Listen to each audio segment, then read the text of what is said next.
crew here. Got Merrick, First Officer Eric, and First Officer Derek. I'm going to do both of you together. First Officer and Technical Officer Derek. It's a lot easier. Diane is at least has a gender difference, so it's easy for me not confuse that. Anyway, so much for that. Welcome everybody. Glad to have you back here. This is Fearless Flight Live, our weekly show for people who are afraid to fly, somebody who knows someone who's afraid to fly, and people who just want to stay tuned to us and maybe get some inside information on the airlines and the airline industry. So welcome back again. So tonight, let me share. Actually, Ron, before you get started, I just went to the Birds of a Feather group, and I did want to say to those of you who, and there were over 50 of you who registered for our webinar. So we don't have the recording yet, which is why we encouraged you to show up in the first place. We'll do our best to get a recording that's fit for consumption. If not, we might actually just decide to throw another party in a month or so and do another webinar. But I just wanted to throw that out because I know a lot of you Birds of the Feather members are probably wondering what's going on here. And yeah, Ron, take it away. Yeah, it's totally my fault. I got to get the thing downloaded and uploaded and side loaded and all that. And frankly, I've been having a lot of coaching calls. Wonderful experiences. You were flying too. Yeah, and I was flying, and I'll be flying in July. I've got a client. I'm going to go to Kennedy, Manila, LAX, and back over a weekend. So it's one of my grand trips. I'm really looking forward to it, and I'm learning a lot. And I'm gonna tease you tonight with a little bit of the information, and we're gonna make this the focus of our July 25th, not the third week or third Thursday, the fourth Thursday this month, but our monthly live group coaching webinar. So anyway, with that, let's just make a little bit more of a formal opening. Okay, and here we are. Welcome again, everybody, to our weekly live show on Facebook.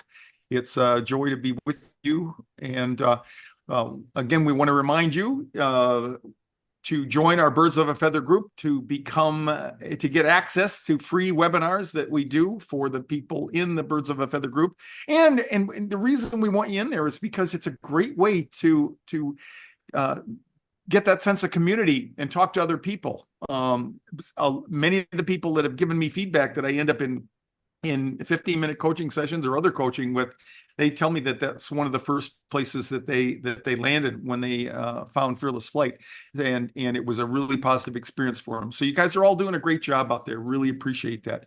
Tonight, I just want to mention in passing, had Allison and of course they escape me now, but a number of people who flew this past week very successfully and not without anxiety. So, and I touch on that just a little bit, but it's part of the focus. I did some. Allison went across the pond over to Amsterdam, and I did some texting with her while she was in the air, and it provides me with a really, really, really great source of feedback as to what it is in real time for people, and it's amazingly helpful. We'll talk about the 201 live monthly group coaching webinar again. The theme is going to be quieting the noise. Southwest made the news for the wrong reasons again, and Eric and I are going to try to put some sense on that. And of course, your questions and comments. This is a scene. I'm sure some of you have seen it out there, and we try to head you off at the passes. This was the headline there. This is off the CNN report. We thought we were going to die. 30 injured as strong turbulence forces Air Europa plane to land in Brazil. Okay. And I think if you read just the highlights of the headlines and stuff like that, you'd get the impression that this guy went, at least I did when the gang here was discussing it, that his head went through the liner and stuff. But basically he got ended up in one of the overhead bins on the airplane. And what was that, Eric? Was it a 787? 78, yeah. Yeah. So he looks like he's in the economy section in the back. if he had been in the front part, at least the ones that I've ridden on, they're configured. There's only side bins. There weren't at least up in premium when I rode, there were it was like a cathedral up there. The ceiling was much higher, so he would have kept going for a while probably. Peter, what was anyway, we're all speculating. Go ahead. Dieter, what was the comment of the woman next to him when he disappeared? Oh, they interviewed the passenger that sat next to the gentleman, and she said it happened so fast. He was here one moment, he was gone the next, and then they couldn't find him. Looked up, and he was in the overhead bins. So yeah, and did you guys get the sense that this was more continuous than just at one sudden jolt? Yes. It looked like Yeah. The reason I say that is because that's material information there in the fact that, again, people got thrown around that weren't fastened in. Nobody else got thrown around there. So, and he could have been hurt really badly. It's probably a blessing that he ended up in the bin instead of coming back down on one of the seat backs or something. If he'd done that, another passenger. Yeah, they said that one article was that they'd been experiencing some turbulence. So it's not as though this came out of the blue. And another one of the reports, right along with what all these guys are saying, is that there were people up walking around, and not just sitting down unbuckled, but they were up walking around, which and we talked about the one, what was it, a couple of weeks ago, the one going into Indonesia there that had that. They were it looked like in the aftermath, it looked like they were that one was penetrating some areas with thunderstorms in it and stuff like that. And they may have gotten in a blind alley or something like that. But again, I think what led me to believe, and I don't want to be that critical on it, but led me to believe that the crew kind of maybe missed the ball on that. That was the I can't remember the name of the carrier over there, but this one, it's really important as a crew member, as a pilot, to be super cautious, and we always have to balance that between, we don't want to leave the seatbelt sign on continuously, because then people, they got to meet their physiological needs, and they're going to have to get up anyway. And so you want to try to direct that. But most US carriers we always try to err on the side of caution. So anyway, so be aware, and we'll talk about the how this damages all of you in detail this month on the 25th, when we talk about stopping the noise, changing the things you say to yourself, because this is what's going on. We're going to talk about negative cognition. Well, I got a little highlight here, a little teaser here that we'll do here. This is what it's going to be called: stopping the noise, changing the things that you say to yourself. We'll introduce flight anxiety in the context of our inner voice and what you say to us. So a little bit of heady stuff there, talking about the inner voice and where it comes from, what purpose does it serve, and whatnot.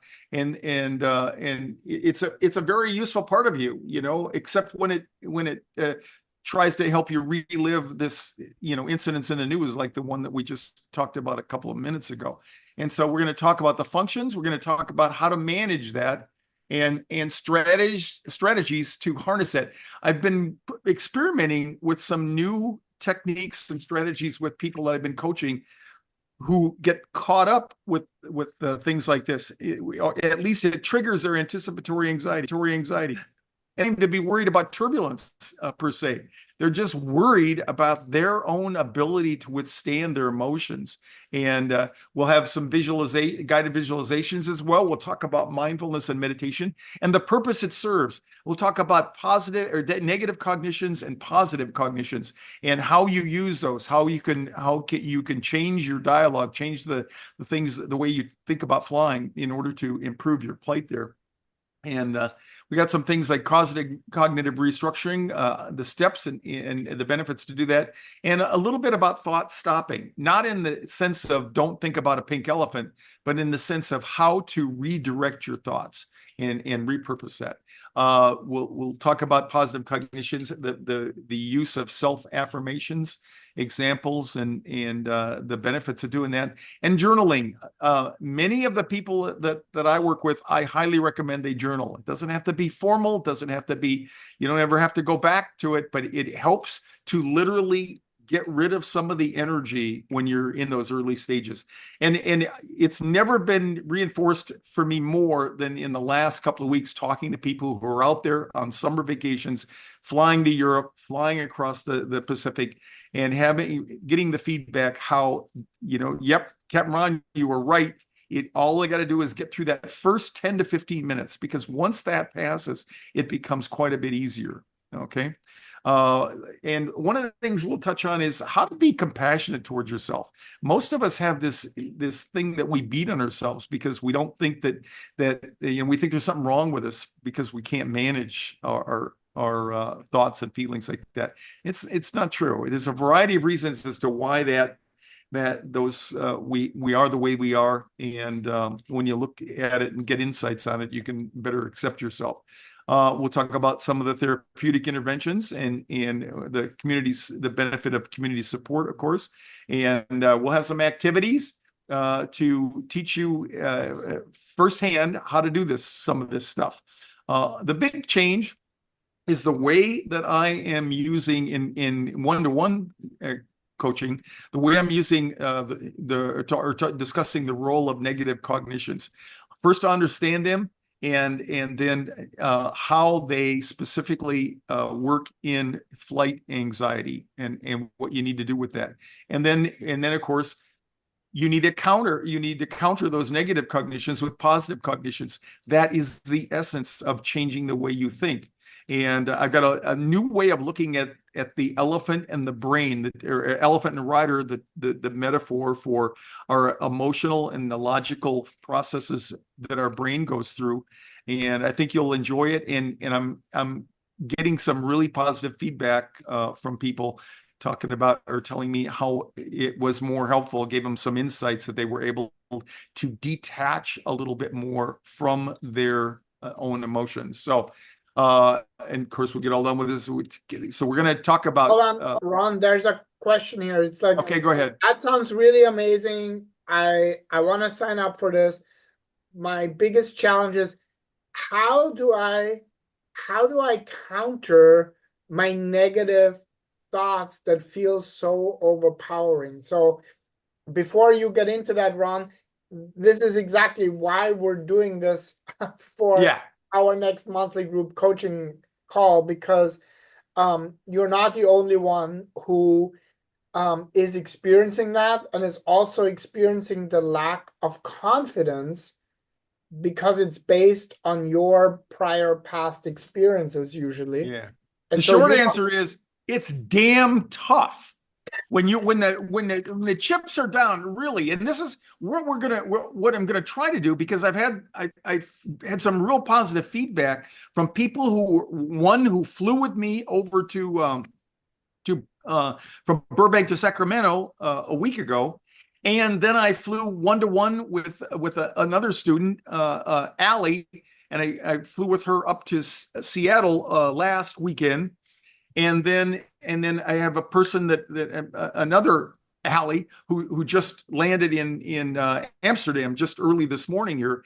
And what I'm getting this feedback on is, what do you do right when you just get ready to do the trip and you simply cannot, it doesn't work to play the number game. It doesn't work to do this. What do you do when push comes to shove? And that's what we're going to try to attack and give you some hard examples and hard practice of how to do this. And you can learn new skills and techniques and strategies, and you can practice them. That's probably the hardest thing to accept, is you don't have to feel like a victim when you get overwhelmed. But when you get overwhelmed, there's not much else you can do except sit down and do some absolute micro focusing there. So but you just mentioned the key, Ron. You mentioned practice, which obviously necessitates you knowing and having actually gone through this long, Yeah. hopefully long before your flight. This is the key here. It's not just waiting, and then do the exact same thing and, you know, somehow expect different results. It's showing up to the, you know, monthly group coaching webinar, for example, getting into it, learning it, and then practicing it, you know? Yeah. That's the key. And I need to be a little bit more of a hard ass, pardon my French, because because I settle too much. I don't want to hurt people's feelings. I don't want to make them feel bad and stuff. But I really have kind of heard I need to be a little bit more direct, if you will, and come up with some new and creative things that you can practice. Because what Dieter touched on is exactly it. If you don't have a plan for that first 15 minutes of your flight, it's really tough. It's really tough to manage it. So anyway, okay. Yeah. And so, and of course we're always long on our supply of encouragement to apply these things. And that's what we're talking about. All right. So, Eric's monitoring in the shadows there. We're going to talk about Southwest Airlines flight 4805. I think that was just, yesterday, it was the 25th, I think, wasn't it? 25th. Yeah, it says right here, it is June 25th. Okay. So jump in here, Eric. This is a Southwest Airlines flight, 48 took off from a closed runway at Portland. So at first blush, you might think, how could he do it if it was closed? Eric, tell him how he could do it if it's closed. Well, to clear this up with you guys, and I don't know if we have a runway diagram here or not. There are. I didn't have time to grab it. Darn it. No worries. Sorry. There's two different kinds of closed runways. There's a closed runway and a closed runway. And the more seriously closed runway, type 1, as you see Ron is doing, they're doing major work on it. They have barricades all over, signs everywhere, and on the ends of the runways for night, they have giant lighted crosses flashing like a Vegas thing. So it's real obvious that the runway is not in use and it's not going to be repaired by lunchtime or maybe not even by next Tuesday. They're doing major work. Mm-hmm. What happened up here in Portland, Maine was a different deal. One of the runways was open and in use 24 hours. The other one, and it was, this field had a control tower that operated not 24 hours. So they had. So what's the deal with that, Eric? What do you mean? What are they doing closest in the airport? So when we have a control tower controlling things at the field, the controllers are handling takeoffs, landings, taxiing, everything. Everything's fine, and the type of airspace surrounding the airport is a different classification, saying that everybody is being monitored going in and out. When the control tower is closed, the airspace around the airport is uncontrolled airspace, and Farmer Jones and his buddy can come rolling along and come flying through there on their way to wherever it is they want to go. Because nobody is managing that airspace at the present time. And in the case of Portland, Maine, when they have the tower closed, one of the runways is not to be used. It is what we call NOTAM, which is an acronym for Notices to Airmen. There's a message transmitted to pilots that this runway is closed when the tower is not in operation. But if you look at the runway, it looks fine. It's got paint on it, and as far as you can tell, there's nothing you can see there, and it may just be closed for noise abatement or whatever the case may be. Let me interject a little bit about the NOTAM system too. Yeah, we need, and that's one of the things that comes up. And they made some big advances. If you're in general aviation, if you go on your own little bug smasher and stuff like that, you put in a flight, you file a flight plan, you get a nice little package. I mean, for crying out loud, with all this AI, you would think that would be the norm, but no. We have stuff. They have, when you go to fly, you get a package of NOTAMs. We used to say when the weight of the paperwork equals the gross weight of the airplane, then you get cleared for takeoff. And I should have got a copy of that, but you get this old, just like a printout, just constant stuff. And how many? I mean, 20 pages of that, right? If you got a long enough flight. Yeah, a release and a whole package that we used to take with us was literally 20 pages of stuff, a giant War and Peace. And they'll have a lot of stuff that doesn't mean anything, and then buried down in there, they'll say, "Oh, by the way, this runway is closed from these hours." And the guys actually saw. So glad Ron brought that up. So now everybody, can you guys see my iPad, sort of, or is it just? You got to put it in front of your shirt. In front of you, yeah. There So everything comes across. It's a huge advancement. We can see weather charts, talk to dispatch. I mean, it's fabulous. Everything coming across the iPad. It occurred to me, when we saw this problem in Portland, there's maybe one disadvantage because, as Ron says, we have to go in the notes for the flight release that will be electronically stored in the iPad and read those notams. And the best example I can think of is when you install software and it has the operating, the EULA, and you have to go in there and you're supposed to read it all, the terms of the license, and then you click that and you don't read it. Yeah, I agree. That's all you do. If you were being a thorough pilot, you would read the notams and you would have to flip back to the page showing the airport diagram with the runways and taxiways. And if you were going, not to drag them through the mud, but I remember doing it, going to O'Hare.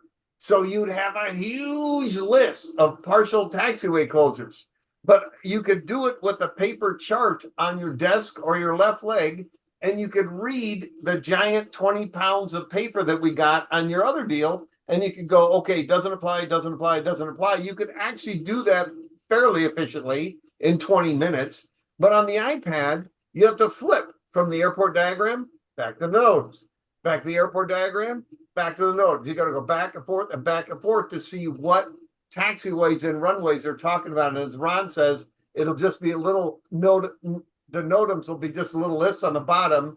And it could be just, they can even say under the, oh, by the way department, oh, by the way, here's this stuff. But in this case, this runway was closed and it was critically important and there was no disaster. Nothing bad happened, but it was buried in those announcements to pilots, and they're in the cockpit in the dark in the morning reading the fine print, and they missed it. And it's another one of those things where the tower was closed because and there's a procedure for that, right, Eric? Yes. You know, when it's not operating, it doesn't mean the airport's closed, but these guys, when I read a little bit or I saw the transcript of the voice communications, they were aware that it was closed, and I think and this is probably inappropriate, but I think they might have confused the fact of it being closed with operating hours rather than the actual runway being closed so much. You know, in other words, the runway was closed until 5:45, and then it opened up, and that's where they made their mistake, or at least one of them. Yeah, so nothing would change. It would just be at a certain time, about 2 minutes after they took off, and okay, the tower guys are here. It's open for operation. It's all good. But there was a vehicle, an airport ops vehicle down on the other end of runway, and that probably that showed those guys a thing or two. But fortunately, the airplane missed them and took off over them, and they were probably doing actually a clearing operation before the runway opened to make sure there was no debris or anything on it before the runway opened, just before it opened. Yeah, and they in the little piece that I saw made the distinction between the runway and the airport closure versus the airspace closure. And so the airspace was open. And if you look at number 7 on the slide up here, it says Southwest Aircraft was communicating with Boston Center. Well, they control the airspace above the airport. And so when these guys took off, they got a clearance from Boston Center. So they were all legal and everything as far as once they got airborne. But it's just that they took off on a runway that was NOTAM closed. So anyway, there was another airplane that did it correctly out there. And it says down here, the Southwest crew, what we know so far is they believed that the runway would be open by 5:45, but missed local transmissions that it was still closed. And that's why I say, and the airport itself was supposed to open up. The tower was supposed to open up at 5:45, and they happened to take off at 5:43. So it was what we call a human factors mistake. And the benefit we have, not to your benefit, because your little inner voice is going crazy right now saying, there's another one. I told you we shouldn't fly, Ethel. This is not safe to go from point A to point B. But it's not true. And if we did this for every vehicle crash out there, we wouldn't kill 40,000 people, 45,000 people last year like we do. So it's a human factors problem. We're going to get some good information out of this. And one of the things that may improve is they might get their butt together and change the NOTAM system like they should have done years ago. One of the things that I don't know if Eric would share this, but one of the things that I saw in my career was that the FAA gets all this money all the time from these landing fees, and when the traffic grew by twice as much over my career in there, they had a huge, what's the name of that fund that they have? We used to joke about that. General Aviation, it's huge. The General Aviation Users Fund or something like that.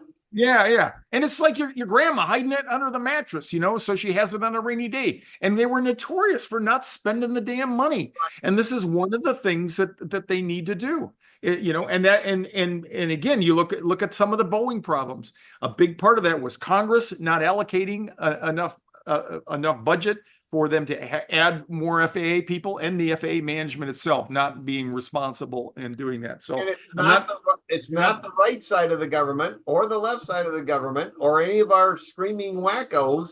This money just goes into this fund, and it's billions of freaking dollars. And I forget the title of the government person when the Congress or Senate passes laws, appropriations, and says, well, we want you to release this. Well, evidently there's some guy with the accountant hat sitting in the appropriations department, and he has to release, or she has to release those funds to do those things with it. But at the same time, the human impulse is, boy, if I don't release these funds, it sure looks a lot better on the balance sheet than if I let all this go flying out the door. But that's not the intent of these funds, is to not look better on the balance sheet. The intent of these funds is to fix stuff, but they will often sit on it, and the money is not released for these projects. Which coincidentally is the same kind of a motivation that Boeing has. The CEOs have been operating to make the balance sheet stronger. And, instead of taking the money and improving operations, what do? They buy their stock back. And I guess we're getting into too much editorializing here. But anyway, when in some areas, it's like, it's amazing how safe it is, human beings. And when you look at what can go wrong with your brain, to me, I'm amazed at how many of us, at least ostensibly, have it still together here. So to just kind of recap tonight, one of the things that we talked about is how we have this inner voice.